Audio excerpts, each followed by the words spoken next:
Ok, moi c'est bon. C'est bon? Nickel. Alors je m'appelle Nicolas Plein, j'ai 28 ans. Je viens d'un petit village dans les Alpes, au pied du Vercors, qui s'appelle Saint-Paul-de-Vars. Et depuis tout petit, j'ai vraiment envie de m'investir pour l'environnement, pour lutter contre le dérèglement climatique.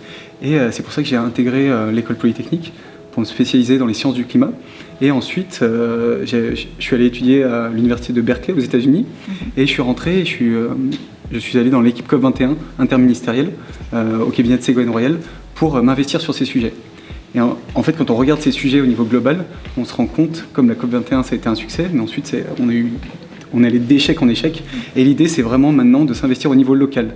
Donc pousser les femmes, les hommes, vous, nous, tout le monde à s'investir au niveau local pour accélérer la transition écologique et sociétale avec vraiment notre pouvoir de changer les choses à ce niveau local.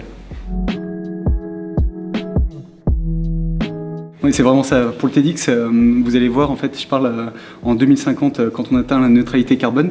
Et cette neutralité carbone, on l'atteint vraiment grâce à nous, à nos actions au niveau local, qui sont comme une roue crantée, en fait. Au niveau local, quand on accélère la transition écologique, toutes les actions qu'on fait, on ne peut plus revenir en arrière.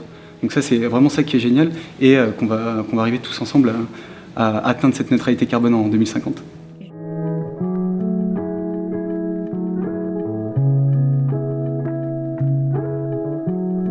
Justement, c'est exactement ça. Nous, on a créé avec toute une équipe de professionnels de la télévision et des récits une collection de documentaires, Il faut sauver. Et l'idée de cette collection, c'est de montrer tout ce qui est positif, optimiste, montrer les femmes et les hommes qui inventent, qui créent des solutions au niveau local pour vraiment accélérer cette transition écologique. Donc ces solutions, elles sont à la fois bonnes pour limiter les émissions de gaz à effet de serre, mais elles sont aussi bonnes pour améliorer notre pouvoir d'achat, améliorer la santé humaine et recréer du lien social dans des sociétés où on est de plus en plus isolés. Donc c'est ça qu'on veut vraiment faire passer un message d'optimisme et qu'on peut tous agir et trouver des solutions à notre niveau. Et ces solutions au niveau local, en fait, elles ont un impact direct et fort sur le niveau global. Alors les nouvelles technologies, c'est intéressant parce que je m'investis aussi en Afrique pour aller électrifier des villages avec des électricités renouvelables.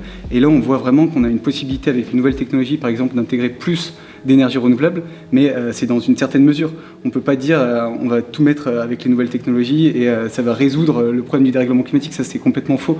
Mais par contre, essayer d'utiliser tout ce qu'on a appris par le passé pour essayer de construire un monde plus durable pour demain, en étant basé aussi sur la sobriété, sur l'efficacité énergétique et sur vraiment vivre plus au niveau local, ça a du sens. Je pense que c'est quand on grandit dans les Alpes, en fait, en 28 ans, tu vois déjà les effets du dérèglement climatique. Donc là, tu parlais des glaciers. Nous, on survole les glaciers, par exemple le glacier du Bosson ou la mer de glace. Quand tu passes au-dessus en parapente, on était au-dessus du Mont Blanc le 26 juin dernier, et tu vois vraiment les effets du dérèglement climatique qui sont catastrophiques, avec un recul de cette mer de glace qui est hyper important. Et ça participe à la sensibilisation. Mais là, l'idée, c'est vraiment de montrer ces effets à tout le monde et de montrer aussi les solutions qui existent pour pas tomber dans des discours qui sont climato-sceptiques ou climato-négationnistes ou collapsologues. L'idée, c'est vraiment de proposer un troisième récit, au-delà des climato-sceptiques, des collapsologues, un troisième récit positif qui va embarquer les citoyens à agir d'abord au niveau personnel et ensuite à s'investir dans l'intérieur de leurs entreprises, de leurs institutions, pour vraiment accélérer cette transition dans la vie personnelle, professionnelle et associative.